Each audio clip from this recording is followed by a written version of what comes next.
এই রেসিপি যদি নানি একলাগা লাগা 7 দিন হয় জিন্দেগিতেও ব্যাঙ্গা যাইতো নাই, অসহ্য লাগতো না, এমন একটা রেসিপি গাইজ। তো আজকে শেয়ার করবো আমার মোস্ট ফেভারিট একটা রেসিপি, যেটা আমি আসলে অসম্ভব, এই কম্বিনেশনটা আমার অসম্ভব ভালো লাগে। এমনকি আমার হাব্বিও খুব বেশি পছন্দ করেন। আর এই রেসিপিটা বাচ্চারা শুটকি হইলে একটু নাক ছিটকায়, তারপরে তারাও খাইছিল, তাতে করে আমার আরও বেশি ভালো লাগছিল। তো একটা প্যানের মাঝে তেল দিলাম আর রসুন কুচি দিছি বেশি পরিমাণে। এরপরে পেঁয়াজ দিলাম, কেন একটা পেঁয়াজ আছে, কাঁচামরিচ দিলাম আস্তা, একটু সামান্য খাটি খাটি দিছি আর কি কাঁচামরিচ। এখন সবগুলারে একটু বাজা বাজা করে নিলাম, দেখতেই পাইরা। এখন আমি কিছুটা গুঁড়া মশলা ইউজ করবো, একদম সামান্য পরিমাণে। হলুদের গুঁড়া দিলাম আর দিমু মরিচের গুঁড়া। এই রেসিপির মাঝে আমার লাগে অন্ততপক্ষে আর কোনো জাতের গুঁড়ার প্রয়োজন পড়ে না। বাই দ্য ওয়ে, আপনারা যদি ইচ্ছা হয় আরও কোনো জাতের গুঁড়া ইউজ করতে পারবা, কোনো সমস্যা নাই। তবে আমি যা যা ইউজ করছি তাতে ইউজ করলে একদম ন্যাচারাল, মানে অনেক বেশি মজার হয়।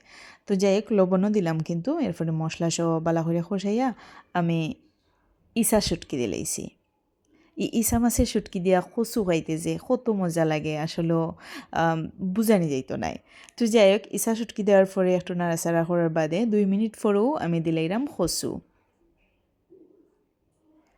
এই কম্বিনেশনটা খার ভালো লাগে, কমেন্টস কইরা জানাইবা।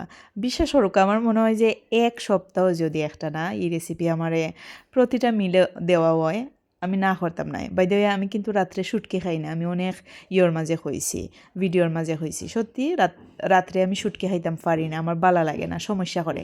আর দুপুরে বা সকালে আমি খাইতে পারি যদি আমার জানে টানে।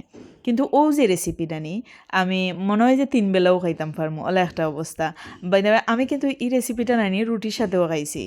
কিলা একটা লাগে না, কম্বিনেশনটা লাগে, মানে বিশ্রী লাগে শুনতেও নানি। তারপরেও আমি খাইছি, আমার যে ভালো লাগে। যাই হোক, দেখতেই পারছন টাকনা দিয়ে রাখার পরে নানি কচু মজার পরে তো একদম দেখরা একদম থলে গেছে কি।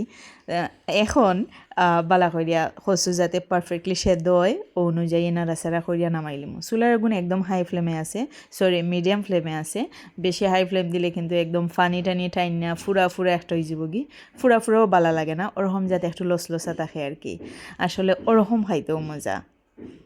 আপনারা খার শুটকি পছন্দ, বিশেষ করে ও কম্বিনেশনটা পছন্দ, আপনারা জানাইবা। আমার ঘরে সবসময় শুটকি থাকে, শীতল শুটকি হইন বা ঔতা শুটকি হইন, মানে একটা না একটা থাকবো।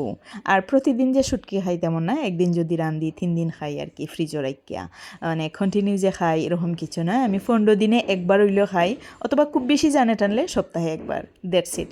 তবে খাওয়াও লাগে, মাস্ট গড়ো তাকাও লাগে, ওলা একটা অবস্থা। ও দেখা নেই।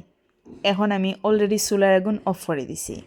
বাই দ্য ওয়ে, খার বেশি ভালো লাগে বা শুটকির তরকারি, কমেন্টস করে জানাইতে ভুলবা না। আর এই রেসিপিটা ও ওয়েতে খাইতে ভুলবা না, অনেক মজার। আল্লাহ হাফেজ।